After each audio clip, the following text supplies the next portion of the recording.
Your Honor, I am here to present to you today the People versus Water, in which I lay out a case where I think you'll understand at the end of it why people need to drink more water.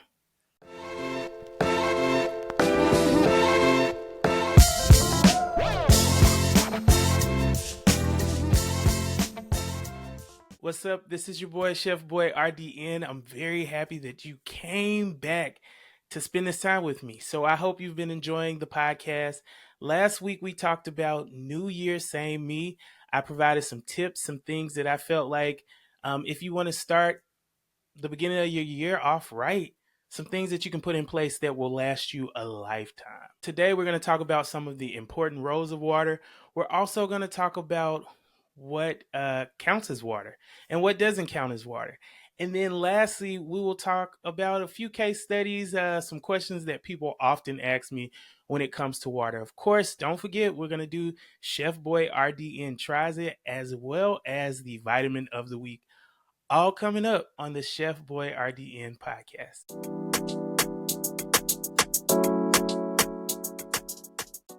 I think the first thing to discuss is why water is important. Water is super important because, well, number one, most of our body is made up of water. About 60% of our body, in fact, is water. So, duh, we need water. It also helps to aid in digestion. It lubricates the bowel, so it keeps things flowing and going. It also helps to aid in waste expulsion. So when we go to use the restroom, of course, depending on which one we do, one of them should mainly be water. And that is helping getting rid of a lot of those waste products that our body no longer needs. The other thing is it is good for weight management. A lot of times people, believe it or not, our body can confuse hunger and fullness cues and hydration. The other thing is if we are thirsty and we drink something besides water that maybe have some sugar in it or something like that, our body actually that starts to turn on the hunger hormones. So a lot of times we'll go from being thirsty to thirsty and hungry. So just by being properly hydrated, you can help with your weight management overall. Water also, as a bonus, helps with candida overgrowth. If you know, you know. And the more water you drink versus drinking high sugary substances can help to reduce that overgrowth. Another thing that water does is it's a lubricant in general within the body. All of our organs, things like that, they have a lot of lubrication surrounding them so they work smoothly and things like that. And a lot of it is made up of water. Our blood, a lot of our blood is made up of water. So water is super, super, super important to the body. When we need to cool off, we sweat. Sweat is mainly water. So water is something that is essential and it's something that we definitely need.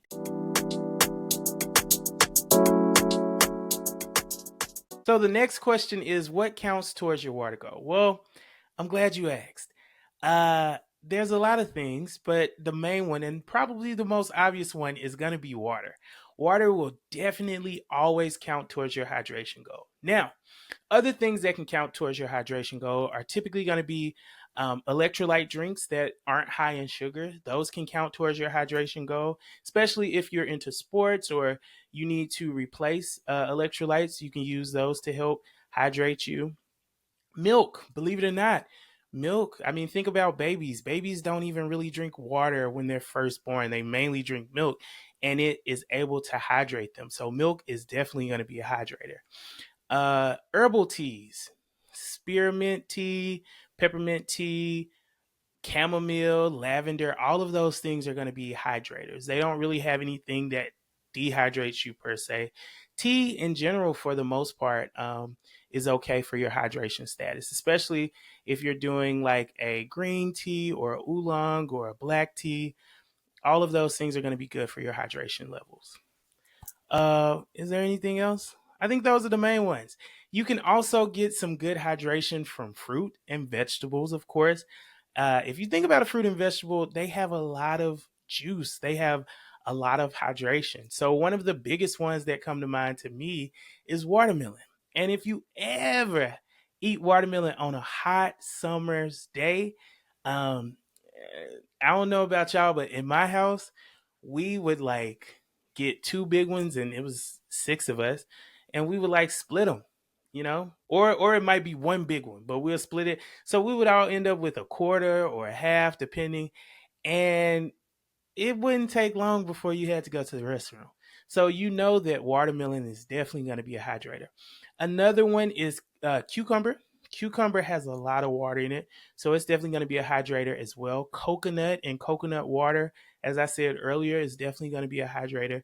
There are a lot of fruits, a lot of vegetables. Typically, if it has a lot of water in it, or a lot of juice, if you will, it's going to tend to be a hydrator. Now, what are some ones that you may drink, but you don't really necessarily add them to your hydration list? First one is going to be coffee. Coffee's delicious. Definitely helps to wake me up in the morning some days. But coffee is actually a dehydrant. So it dehydrates you if you drink too much of it. Um, Other things are those high sugary beverages like soda, also juice. Most juices, especially when you get juice from the store, most of those juices aren't even 100% juice. So obviously, they're not going to really add too much to our hydration status. They're actually going to add more in the calorie department, if anything else. So you want to be mindful of those. Like I said, sodas, I mean, it is what it is. Sweetened tea, that also is going to be something that is not necessarily added to the hydration. Energy drinks. I shouldn't have to say it, but here we are. Those aren't necessarily going to hydrate you. Will they give you some energy? Sure. Do I recommend? Absolutely not. But energy drinks are definitely not a hydrator. So, don't put that on the list, right? And these are not to say that you can't have these things necessarily, but when you are trying to make sure you're getting enough water in the day, these are not things that you want to turn to. These are things that you want to have as maybe a treat, right? Or just avoid them altogether. That doesn't hurt either. So those are the things. Now, another one that I don't know that I would have to say, but here we are: alcohol. Alcohol is not a hydrator. It's actually technically a dehydrant. They actually even use alcohol in the labs to help get the water out of like beakers and stuff like that. So alcohol is definitely going to be a dehydrator.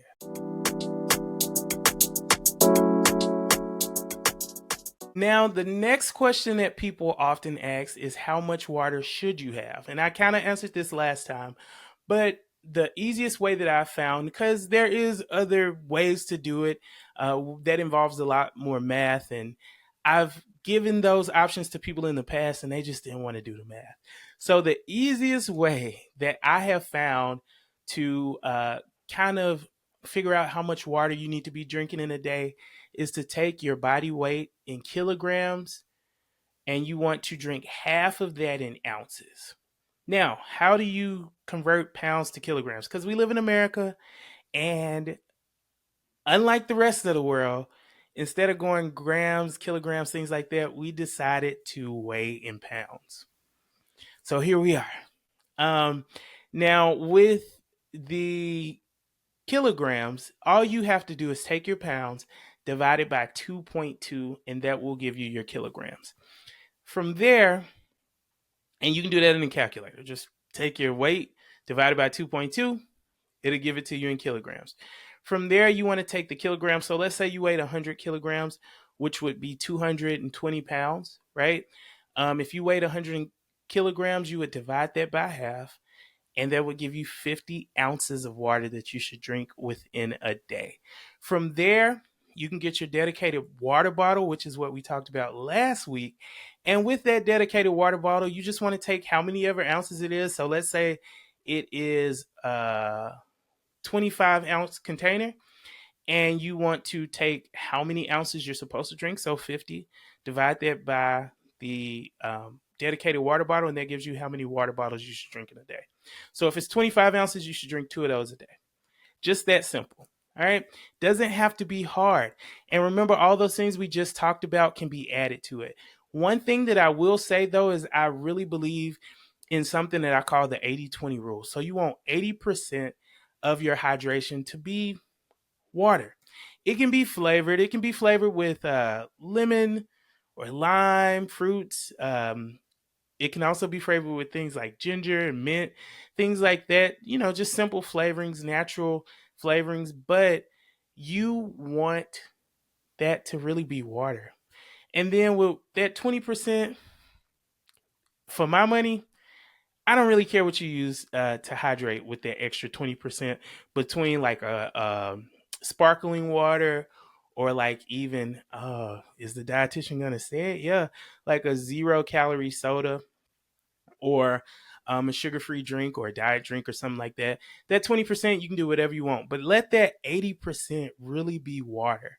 And that way, you know that you're properly hydrating yourself. Now, if you are not already at half of your body weight in kilograms in water, you definitely want to work your way up. Don't jump from drinking a bottle a day to going to 7, 8 bottles of water a day because you're going to be in the bathroom all day. And I don't want you to get fired because I told you to drink more water. So, what I want you to do is slowly work your way up.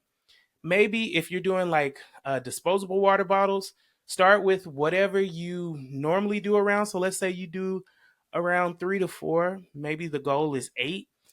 What you would do is you would consistently lock in on 4 for the rest of the week, right? That following week, you want to increase by half. So you'll go up to 4.5. Or you can increase by a whole bottle. It depends on how much you can take, right? So you go from 4 to 5 or 4 to 4.5. Each week, increase by either half or by a bottle. And before you know it, you've made it to that 8. Your body has had a chance to kind of regulate itself better. There will be some times where you go to the restroom more, but you will be able to get through it without just living in the restroom for like 2 weeks. Okay. So that's how you do that. Now, I can I hear some people out there asking, isn't that too much water? Is it too much water?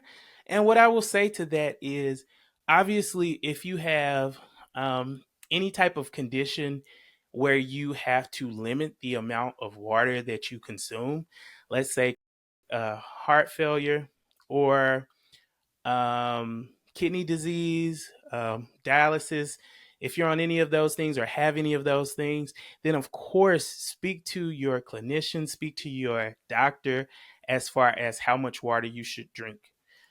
So, don't mess that up, obviously. But for people who don't have any limitations on how much water they should drink, drinking half your body weight is not going to do anything to you. It's not too much. You'll be fine.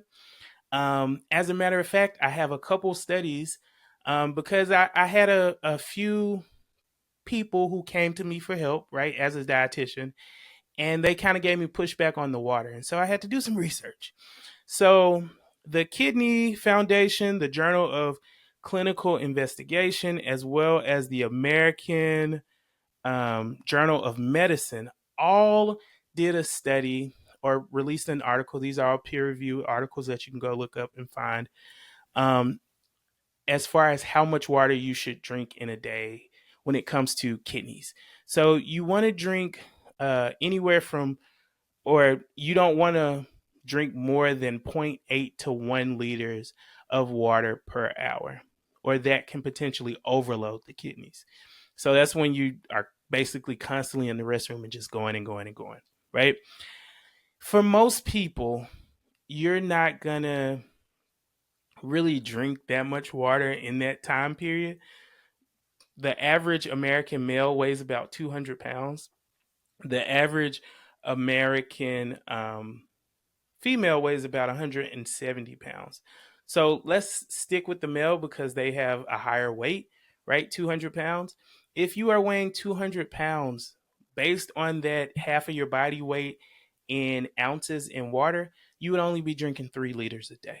So throughout the whole day, you just got to get through 3 liters. I don't see a scenario where you should be drinking over zero point 0.8 to 1 liter within an hour, you know? So you'll be fine.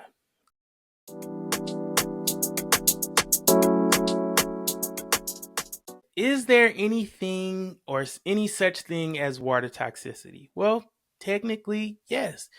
What it looks like is it'll cause nausea and vomiting and things like that. It can even lead to death. But again, you have to drink so much water to get there.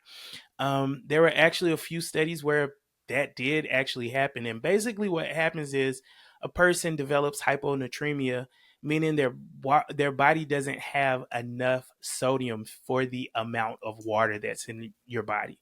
So our body balances itself with the water and different electrolytes: sodium, potassium, magnesium, chloride, all the electrolytes. And so when you drink too much water, your body, for the amount of water that it is, it has to have a certain concentration of sodium.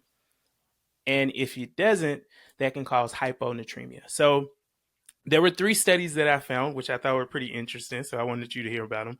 Got my notes. In 2007, there was a situation where a lady did die from drinking too much water. And basically, what happened was she actually entered a contest that was called Hold Your Wee for a Wee, like the Wii game.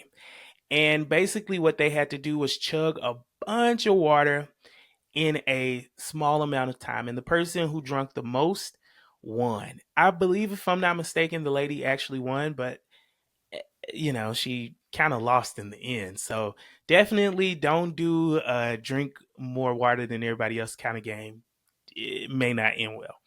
Second one that I found actually happened in 2005, and it was from fraternity hazing, and they were basically just having kids chug water. And again, same thing happened, hyponatremia, and that person didn't make it. And then the last one actually was a runner in the Boston Marathon. And they were just, again, as they were running, they were just chugging so much water, and they actually weren't doing any electrolyte replacement. So they were just only drinking water, and they drank a lot, and they ended up with hyponatremia. And same thing kind of happened. So is there such thing as too much water? Yes. But these are all, as you can see, extreme cases. And in a real world scenario, if you're drinking half your body weight in water, you'll be fine.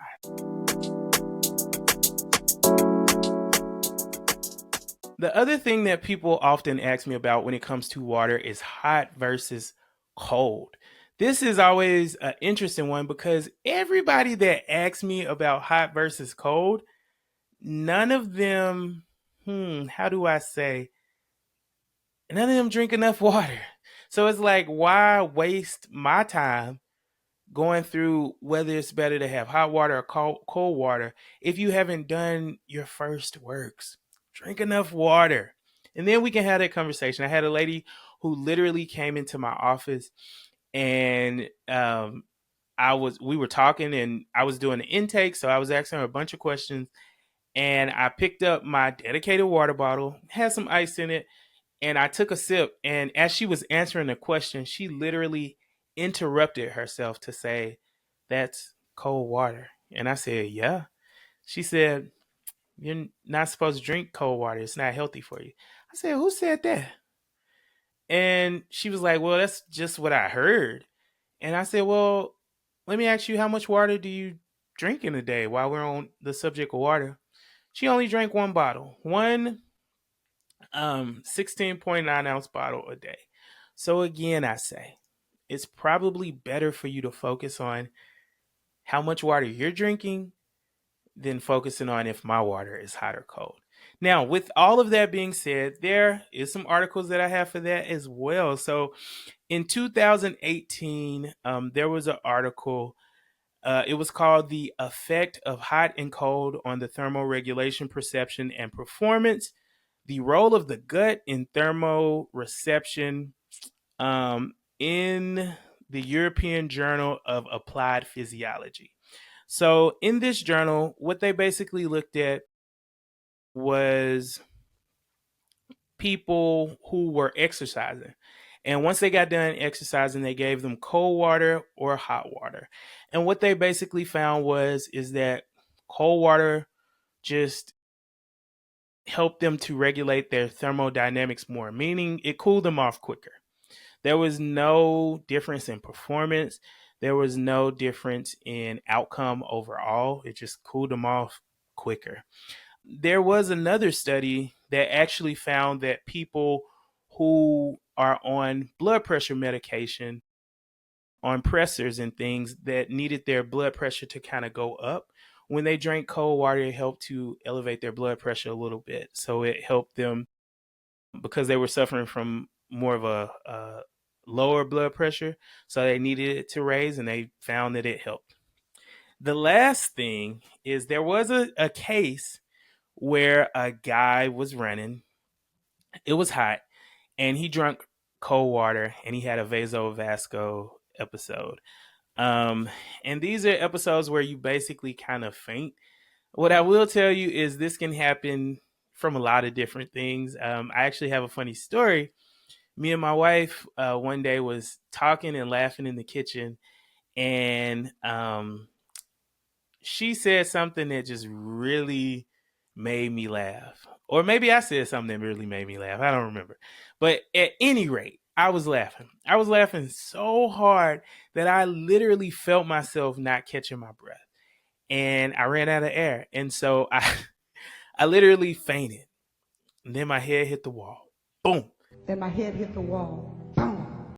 Right? And so I was waking up or awoken by her, like, like, you okay? And I said, what? And she was like, you just passed out. For whatever reason, it made me laugh more. She was not a fan that I kept laughing through it. But hey, that's who I am. So all of that to say, vasovascular episodes can happen from a lot of different things. So it wasn't definitively that he drank cold water. It was just noted that he did. So all of that to say, I don't care if your water cold. I don't care if your water hot. I don't care if it's room temperature. Drink water. That's the point. And that, my friends, is everything about water.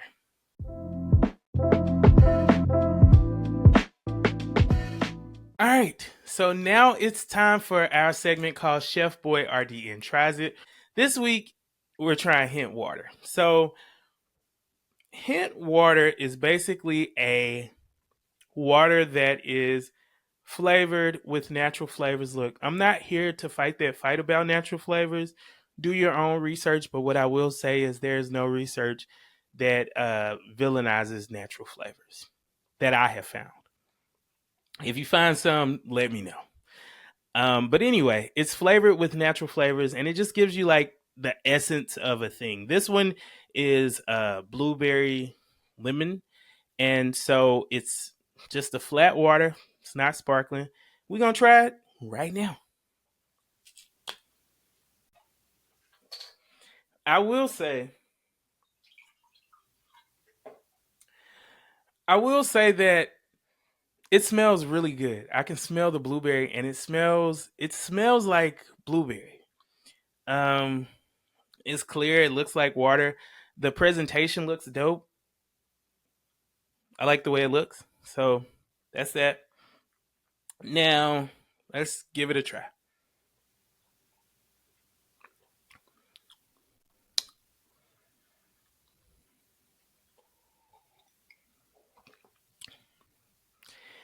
So it's not bad at all. Actually, it's way better than I thought it would be. Especially this blueberry. This blueberry is pretty good. The only thing that I don't like about it is obviously it's a still water. That's the point. And I'm so used to drinking like sparkling waters like LaCroix and bubbly that it kind of feels like a flat sparkling water to me a little bit. But it's cold, and I can definitely taste the blueberry. I don't necessarily taste lemon. Let me see. Hold on.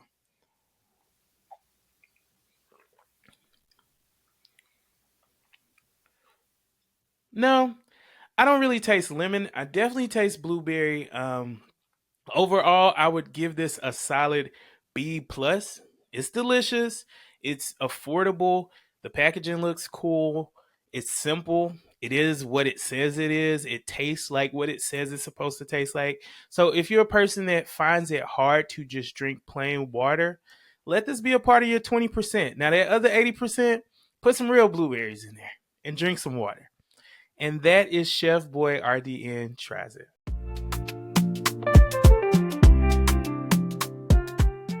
vitamin of the week this week is going to be B2. Now, I saw this recent video of uh one of the powers that be who quoted vitamin B2 as being some type of chemical that we couldn't explain. This is a list of ingredients from foods: carrageenan, riboflavin. And so with that, um it's vitamin B2 is called riboflavin. That's the official government name, if you will. And with riboflavin, it is a very essential vitamin. It's a B2 vitamin and it's a water soluble vitamin. So remember, we talked about water soluble, fat soluble. All of your B vitamins are going to be water soluble vitamins. Also, vitamin C is a water soluble vitamin. All of your other vitamins are fat soluble. So if it's not a B vitamin or vitamin C, it's going to be a fat soluble vitamin. Just a little hint. But that being said, this is a water soluble vitamin. All right, so what does riboflavin do in the body? Well, it converts food into energy. It also helps with growth and development overall. It also helps with the functioning of our body cells, so it helps them to function. And it also, I think those are kind of the main things. It's a water soluble vitamin, as I said earlier. Now, where can you find it? You can find it in organ meat. So, of course, the magical liver that we've been talking about almost every single week, you can definitely find it in that. You can also find it in kidney meat if you eat that. You can also find it in lean meats in general. So, if you eat muscle meats, right? Most of that B2 that's in our body, you find it kind of in the muscles, the area of the muscle. So you can definitely find it in those lean meats. You also find it in uh, vegetables like broccoli and spinach, and then milk in general. And it's fortified in milk and milk alternatives typically, and it's also a fortified thing in bread. So when it says added riboflavin, they just fortified it to make sure that people aren't deficient in it. Now, if you do have a deficiency, which is kind of hard to have one here because either the foods are very fortified in it or the foods that we eat tend to have B2 in general. But with deficiency, you get a lot of skin disorders. You can also have mouth sores, cracked lips, loss of hair. So this joint will mess you up if you're not having enough. And in extreme cases, you can have anemia and cataracts. Now, toxicity itself or eating too much of B2 or riboflavin is not really too many cases of that. So it's not seen often because it is a water soluble vitamin, so we expel it pretty easily. And that is the vitamin of the week.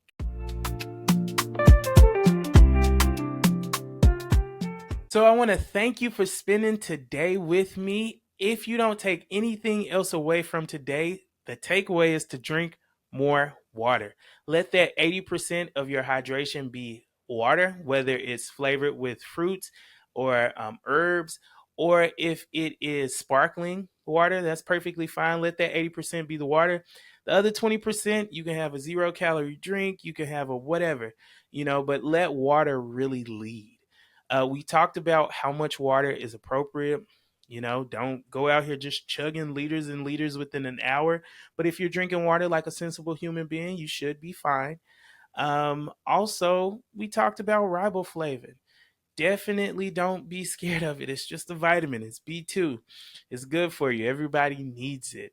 And you heard everything that can happen if you have a deficiency. So definitely don't shy away from it. The last thing is go out, try Hint. It was a pleasant surprise. This is not sponsored yet. This is not endorsed yet, but it was definitely something that kind of took me by surprise. I'm not gonna lie to you. I didn't think I would like it, and I did. So definitely go out and try it. Get some water so that you can come back the next time, take a couple sips as you listen to the ChefBoyRDN podcast. Next week, we are starting a series on macronutrients. So we're starting off with protein. We'll talk about protein, fats, carbohydrates, and as a bonus, we'll talk about fiber. And protein is one of my favorite things to talk about. So we'll definitely talk about it next week. Make sure you make sure you share this with everybody you know, and make sure you subscribe.